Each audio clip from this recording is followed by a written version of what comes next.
नमस्कार साथियों, मैं पूरन सिंह। आप देख रहे हैं सम्यक एक्शन और आज हम वीडियो बना रहे हैं बाबा साहब डॉक्टर अंबेडकर के बारे में। आज उनका महापरिनिर्वाण है। बौद्ध धर्म के अनुसार बोधिसत्व थे वो। उन्होंने बौद्ध धर्म ग्रहण किया था अक्टूबर में और उनका महापरिनिर्वाण उसी वर्ष दिसंबर में 6 दिसंबर में हो गया।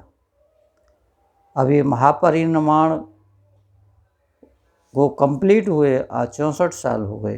बाबा साहब को गए 64 साल हो गए और 12 बजे से पहले ही उनकी मृत्यु हो चुकी थी।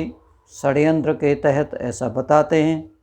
मुझ पर कोई साक्ष्य नहीं है, परंतु कुछ लोग कहते हैं कि षड्यंत्र के तहत उनकी मृत्यु की गई थी, क्योंकि वो भगवान बुद्ध धर्म के प्रति काफ़ी एक्टिव थे और बुद्ध धर्म के अनुयायी उनके सामने बढ़ते ही चले जा रहे थे।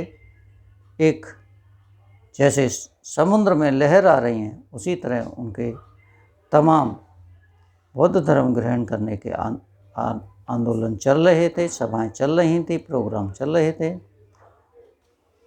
तो जो ब्राह्मण हैं वो डर चुके थे कि अगर इनकी अलग से कम्युनिटी तय हो गई, ये बुद्ध धर्म ग्रहण कर चुके होंगे, तो विदेशों से इनके संबंध हो जाएंगे और इस तरह हमें हमेशा दबाव झेलना पड़ेगा।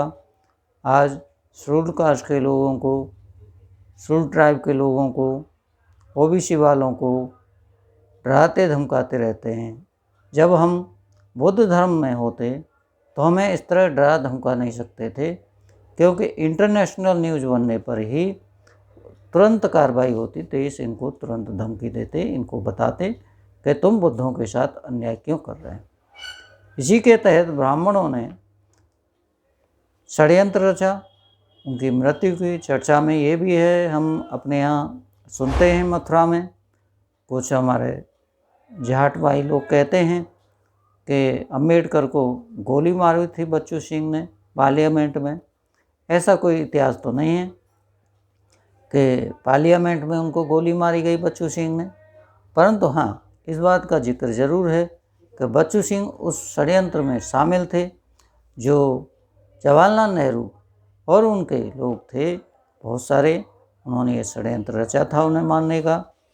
और जो सावित्री अम्बेडकर थी, उन्होंने उनके सभी समर्थकों को, जो उनके पास आते रहते थे, निकट में उनके पास रहते थे उनकी सुरक्षा की वजह से, उनको बताते गाली दे दे के बाहर भगा दिया गया। ऐसा सुना जाता है, मेरे को कोई प्रमाण नहीं है इसका, तो मैं इसका कोई आपको मैं इसका क्या कहते हैं, सच नहीं मानता, मेरे पर कोई आधार नहीं है, परंतु सुनने में यही आता है। यूट्यूब पर, सोशल मीडिया पर, बहुजन मीडिया पर बामन मेश्राम में ये बात कह चुके हैं। और विराट करके नाम नहीं आ रहा उनका, एक वो भी है महाराष्ट्र के, वो भी कह चुके हैं ये बात कि ये षड्यंत्र के तहत बाबा साहब की जो हत्या हुई और उनको तुरंत फिर यहाँ से बॉम्बे पहुँचा दिया गया। जब उनकी मृत्यु दिल्ली में हुई तो दिल्ली में ही उनका कहीं न कहीं अग्नि संस्कार होना चाहिए था, परंतु उन्हें बॉम्बे भेज दिया गया। कारण वो कहीं जवाहरलाल नेहरू से भी ज़्यादा प्रसिद्ध थे, लोगों के हृदय में उनके प्रति सम्मान था। तो आज यहाँ पर जो जवाहरलाल गांधी की समाधि पर लोग जाते हैं, फिर वो बाबा साहब की समाधि पर जाते हैं, इसलिए वो बॉम्बे भेज दिए गए, क्योंकि केंद्र तो दिल्ली है, बॉम्बे केंद्र नहीं है।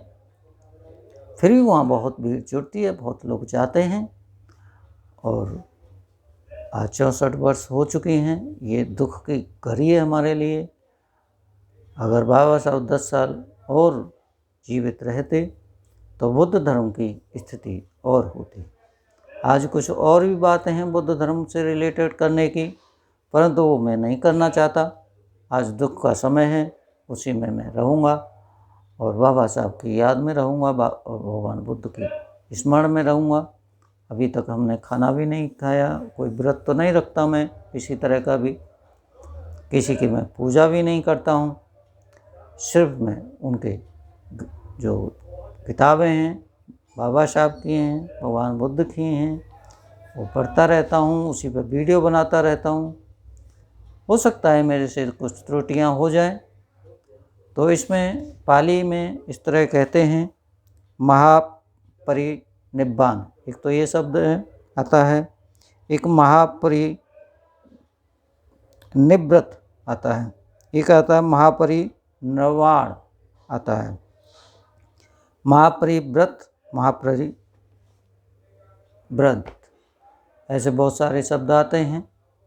तो निर्माण के लिए एक भगवान बुद्ध का निर्माण माना जाता है महापरिनिर्वाण, एक भगवान बाबा साहब का माना जाता है। साहिब काशीराम जी का भी महापरिनिर्वाण था, परंतु वो शायद अपनी इच्छा अधूरी लेके चले गए, दोनों ही, बाबा साहब भी और काशीराम जी। किस तरह, मैं जो समझता हूँ बहुत छोटा एक दो मिनट में मैं कहता हूँ कि बाबा साहब की अधूरी इच्छा ये रही कि वो बुद्ध धर्म बहुत ज़्यादा संख्या में नहीं फैला पाए, और 3 माह के अंदर अंदर, 2 माह के अंदर अंदर उनकी जो महापरिनिर्वाण हो गया, या समझिए उनकी हत्या कर दी गई। ऐसे ही काशीराम जी भी चाहते थे कि जो बाबा साहब जो बुद्ध धर्म ग्रहण किए थे उसकी 50वीं बरसी पर, गोल्डन जुबली पर, वो बुद्ध धर्म ग्रहण करेंगे 5 करोड़ लोगों के साथ।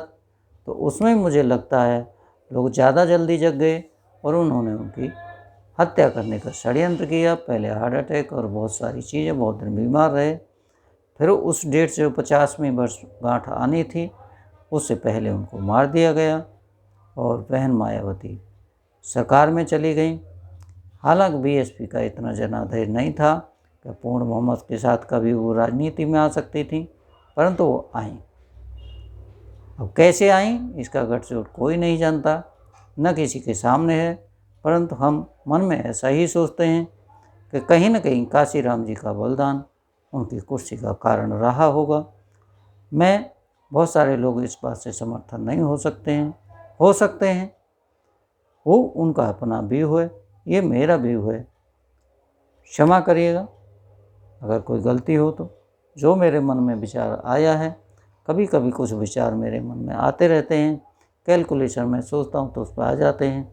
मुझे ऐसा ही लगा है कि जो काशीराम जी की महापरिनिर्वाण के आधार पर ही बहन मायावती जी की सरकार बनी, उसके बाद उनका जनाधार घटता गया। आज आप देख रहे हैं जनाधार किस तरह रह गया है, कारण काशीराम आज जिंदा होते, उनको 15 साल हो गए, करीब 6 की बात है, उनका 2006 में परिनिर्वाण हुआ था, तो उसके अब 14-15 साल हो गए।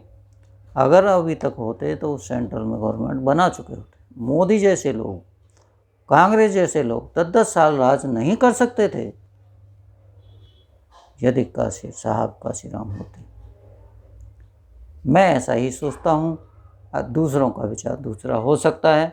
आज के लिए इतना ही। हम शोकाकुल हैं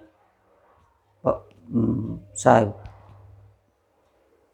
बाबा साहेब डॉक्टर अम्बेडकर के महापरिनिर्वाण पर 64वां है। आज इतना ही। बहुत बहुत धन्यवाद। Thank you.